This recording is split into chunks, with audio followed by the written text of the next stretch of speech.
Good morning. Hallelujah. એક નવો દિવસ આપણા જીવનમાં આવ્યો પિતા બાપની કૃપાથી. તેનો આભાર માનવા માટે આપણે રોજે રોજ બાઇબલમાંથી તેના જીવંત પવિત્ર વચનો વાંચીએ છીએ. અને એ જીવંત પવિત્ર વચનો વાંચતા આપણે અત્યારે ગીતશાસ્ત્રના પુસ્તકની અંદર તેનો 73મો અધ્યાય આવ્યા છે.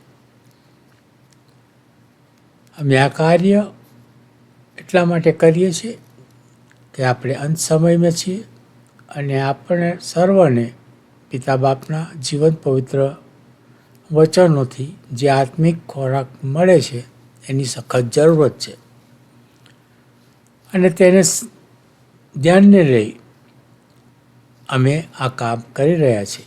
તો પ્લીઝ અમારી ચેનલને તમે સબસ્ક્રાઈબ કરો, પોતાના ગ્રુપ કે પોતાના મિત્ર વર્તુળમાં શેર કરો અને સાથે સાથે લાઈક પણ અવશ્ય કરો. તો ચલો એક ટૂંકી પ્રાર્થના કરીશું અને આજના વચનોમાં જઈશું. પવિત્ર છે સૈન્યોના દેવો બાપ, તમારો આભાર માને છે પ્રભુ કે તમે અમારા જીવનમાં નવી દિવસ ઉમેરી આપ્યો. એના માટે અમે તમારો પુષ્કળ આભાર માની છે. તમારા વચનો તરફ જઈ રહ્યા છે ત્યારે તમારા વચનો વાંચવામાં પ્રભુ, સમજવામાં પણ અમારી સહાયને મદદ કરજો. અમારી ટૂંકી પ્રાર્થના તમારા દીકરાના નામથી માગીએ છીએ. સાંભળને શીખા કરજો બાપ. આમેન. પવિત્ર પુસ્તક બાઇબલ ગીતશાસ્ત્રનું પુસ્તક અને તેનો 73મો અધ્યાય. રાજા માટે પ્રાર્થના. હે ઈશ્વર, ઇન્સાફ કરવાનો તમારો અધિકાર તમે રાજાને આપો અને રાજાના પુત્રને તમારું ન્યાયપણું આપો. તે ન્યાયપણાથી તમારા લોકોનો ન્યાય અને નિષ્પક્ષપાતથી તમારા દિનોનો ઇન્સાફ કરશે. પર્વતો તથા ડુંગરો ન્યાયપણે લોકોને શાંતિ આપશે. તે લોકોમાંના દિનોનો ન્યાય કરશે. તે દરિદ્રીઓના દીકરાઓને તારશે અને જુલમકારને છૂંદી નાખશે.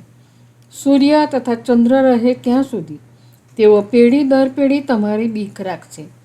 જેમ કાપેલા ઘાસ પર વરસાદ પડે છે, જેમ પૃથ્વીને સિંચનારા ઝાપટા થાય છે, તેમ તેની ઉન્નતિ થતી રહેશે. તેના દિવસોમાં ન્યાયીઓ ખીલશે અને ચંદ્ર જતો રહેશે. ત્યાં સુધી શાંતિ પુષ્કળ થશે.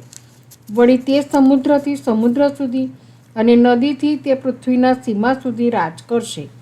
અરણ્યવાસીઓ તેમની આગળ નમશે અને તેમના શત્રુઓ ધૂળ ચાટશે. તાર્શીશના તથા દરિયા કિનારાના રાજાઓ ખંડણી આપશે. શેબા તથા શેબાના રાજાઓ નજરાણા કરશે. સર્વ રાજાઓ તેમની આગળ પ્રણામ કરશે અને સર્વ વિદેશીઓ તેમની સેવા કરશે. કેમ કે દરિદ્રી પોકાર કરે ત્યારે તે તેને છોડાવશે અને દુઃખી જેનો કોઈ મદદગાર નથી તેનો તે બચાવ કરશે. તે અબળ તથા દરિદ્રી ઉપર દયા કરશે.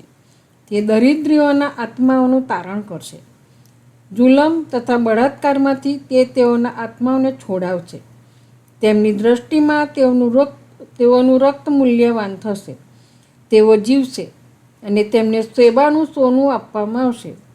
તેમના હકમાં નિત્ય પ્રાર્થનાઓ કરવામાં આવશે. આખો દિવસ તેમને ધન્યવાદ આપવામાં આવશે. દેશમાં પર્વતોના શિખરો પર પણ પુષ્કળ ધાન્ય પાકશે.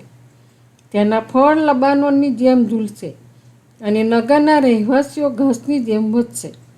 તેમનું નામ સર્વદા રહેશે. સૂર્ય તપે ત્યાં સુધી તેમનું નામ ટકશે અને તેમનાથી લોકો આશીર્વાદ પામશે. સર્વ દેશ જાતિઓ તેમને ધન્યવાદ આપશે. યહોવા ઈશ્વરને, ઇઝરાયેલના ઈશ્વરને ધન્ય હોજો. એકલા તે જ આશ્ચર્યકારક કામો કરે છે. સર્વકાળ માટે તેમના ગૌરવી નામને ધન્ય હોજો. આખી પૃથ્વી તેમના મહિમાથી ભરપૂર થાઓ. આમેન તથા આમીન. ઈસાઈના પુત્ર દાઉદની પ્રાર્થનાઓ સમાપ્ત થઈ છે. પ્રભુ તેના વચ્ચેને પુષ્કળ આશીષ અને કૃપા આપે. પ્રાર્થના કરીએ. ધન્યવાદ પિતાજી કે એક નવો દિવસ અમારા જીવનમાં આપ્યો, દિવસને આશીર્વાદિત કીધો અને આ સમય, આ ઘડી, આ તક આપી કે અમે તમારા જીવંત અને પવિત્ર વચનોનું વાંચન કરી શકીએ. આ વચનોને આશીર્વાદિત કરો બાપ. આ વચનો ઘણા લોકો સુધી પ્રસાર પામે અને કોઈક એક આત્મા તમારામાં જીતાય તેને માટે તમારી કૃપા, દયા, ભલાઈને પ્રેમ થવા દો બાપ. વિશેષ પિતા બાપ, કોઈ પણ ભાઈ બહેન બીમાર હોય તમારા ઘાયલ તંદુરસ્ત હાથનો સ્પર્શ પડે સ્પર્શો અને તેઓને સાજાપણું આપો.